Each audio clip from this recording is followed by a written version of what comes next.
इस वक्त हम हैं 12 जिले के छबड़ा तहसील में, जहां पर अभी यहां पर कांग्रेस की टिकट आना बाकी है और इस बारे में हम बात करना चाहेंगे। आप हैं हिम्मत सिंह जी सिंघवी, जो कि यहां के वरिष्ठ नेता हैं बीजेपी के और बहुत लंबे अरसे से यानी कि लगभग 53 वर्ष से आप बीजेपी की सेवा करते आ रहे हैं और बीजेपी का एक गढ़ कहा जाने वाला एरिया जिस पर हम बैठे हैं अभी, आइए उनसे जानते हैं यहाँ की राजनीति क्या करवट लेगी। नमस्कार सर। नमस्कार। सर, हम जानना चाहेंगे कि लगातार बीजेपी यहाँ से जीतती आ रही है। एक लगभग पिछले मतलब पूरा एक दशक उन्होंने यहाँ पर क्रॉस किया है, तो ऐसी स्थिति में इस बार की क्या पोजीशन रहेगी? इस बार हम काफ़ी अच्छे वोटों से जीतेंगे। जनता सब हमारे साथ है।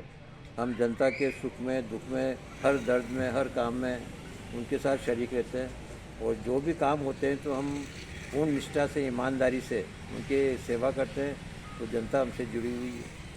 सर, जनता बिल्कुल आपसे जुड़ी हुई है, लेकिन हम जानना चाहेंगे कि इस वक्त जैसे कांग्रेस में एक माहौल बना हुआ है कि परिवारवाद को हटाकर उन्होंने बिल्कुल एक नया माहौल खड़ा किया है, उसी तरह से बीजेपी के अंदर भी इस बार सुनने में आ रहा है कि छबड़ा में प्रताप सिंह जी सिंघवी का अपने ही भाजपा के जो कार्यकर्ता है, जो सीनियर कार्यकर्ता है, वो विरोध कर रहे हैं कि एक ही व्यक्ति को कब तक टिकट देंगे। इस बारे में आप क्या कहेंगे? देखो, इस टाइम विरोध की जहाँ तक बात है कार्यकर्ताओं में, तो बीजेपी में और कांग्रेस में सब जगह जिसको भी पार्टी ने टिकट दे दिया, उनका सब जगह कहीं ना कहीं काफ़ी जगह विरोध हो रहा है। अब विरोध से तो कोई काम चलता नहीं। जिसका जन आधार होगा उसी को तो टिकट मिलेगा। पार्टी का 3-3, 4-4 बार सर्वे हो गए। सर्वे के अंदर भी नाम भी प्रताप सिंह सिंघवी का ही आया है, तो निश्चित तौर से पार्टी टिकट तो प्रताप सिंह सिंघवी को देगी। सर, वैसे तो माना जाए तो आप एक ही परिवार से हैं, लेकिन अगर एक बार दृष्टि डाली जाए तो आप एक सीनियर कद्दावर नेता रहे हैं जिन्होंने बहुत राजनीति चेंज करने में बहुत बड़ी भूमिका अदा की है, तो कभी आपने टिकट के लिए खुद के लिए नहीं सोचा? नहीं, देखो, परिवार के अंदर वो मेरा भतीजा है, मेरे बड़े भाई का लड़का है। अब हम लोगों का परिवार है कि हम लोगों के मन में कभी ऐसी भावना नहीं आती। अगर हम दोनों ही आपस में लड़ने लग जाएंगे तो फिर परिवार का तो मैसेज भी गलत जाएगा। और जहाँ टिकट का बात है तो हम दोनों के अंदर डिफरेंस आएंगे तो पार्टी को भी नुकसान होता है। तो ये मेरे मन में तो कभी ऐसी भावना आएगी नहीं। मेरा फील्ड अलग था। हमारी माननीय वसुंधरा जी ने मेरे को सेंट्रल गवर्नमेंट की तरफ से इंडियन ओवरसीज बैंक के अंदर फाइनेंस डिपार्टमेंट भारत सरकार की ओर से मेरे को डायरेक्टर रहा हूँ मैं 2000 से और 2005 तक।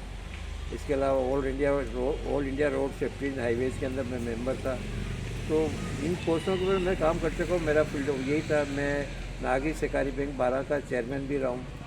तो इस तरह मेरा अपना फील्ड अलग था।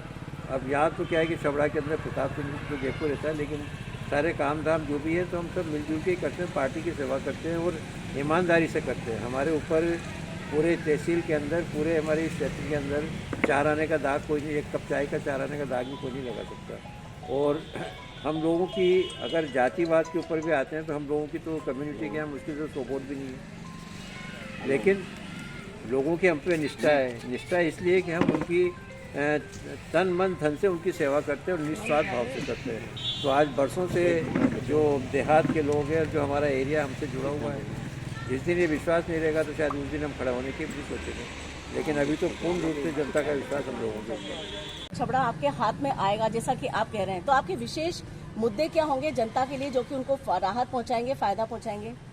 देखिएगा, सरकार बीजेपी की बनेगी तो निश्चित तौर से जो लोगों के जैसे गांव का डेवलपमेंट है, लोगों के निजी काम भी बहुत सौ के होते हैं। कहीं यहाँ पे सड़कों की हालत अभी बहुत ज़्यादा कुछ ख़राब हो चुकी है।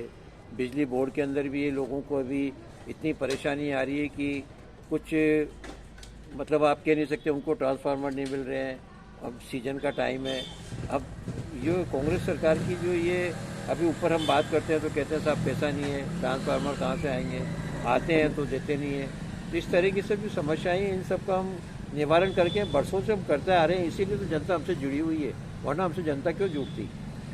ये जो जब हमारे प्रताप सिंह मंत्री था तब आप छबड़ा का कितना डेवलपमेंट हुआ ये तो आप खुद यहाँ पे रही हैं तो आप तो जानती ही सारी बातें। आज भी आपके हिलव्यू गार्डन के सामने जो 100 फीट का रोड बना हुआ है, ये देन भी उसी टाइम की है।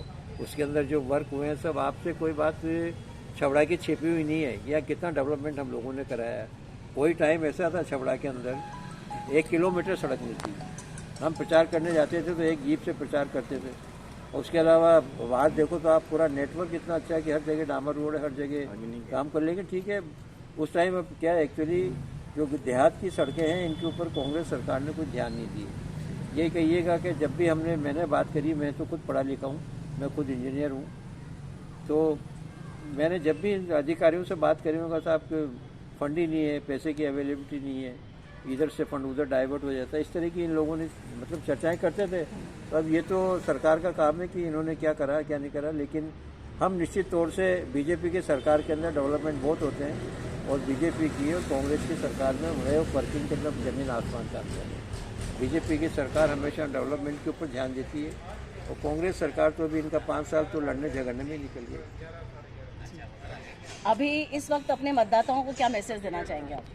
मतदाताओं को ये मैसेज देंगे बीजेपी में वोट करेंगे और कर रहे हैं वोट, बीजेपी में करेंगे वोट निश्चित तौर से। आज देखिएगा सबके अंदर राष्ट्र प्रेम की सब लोगों में भावना है। आजकल के ज़माने के अंदर सोशल मीडिया इतना डेवलप हो चुका है कि हर आदमी टीवी देखता है, हर आदमी इससे आपके मोबाइल से इंटरनेट से जुड़े हुए हैं। तो ये सब लोगों को सब आजकल के और फिर पढ़े लिखे लोग, उस किसी टाइम में तो पढ़े लिखे लोग कम हुआ करते हैं, लेकिन आज की तारीख में तो पढ़े लिखे लोग भी काफ़ी हुआ देहात के अंदर भी और छबड़ा के अंदर भी बहुत पढ़े लिखे लोग हैं। तो सब समझते हैं कि हमको हमारा हित किस में है, हमारे देश का हित किस में है, तो उस हिसाब से वो काम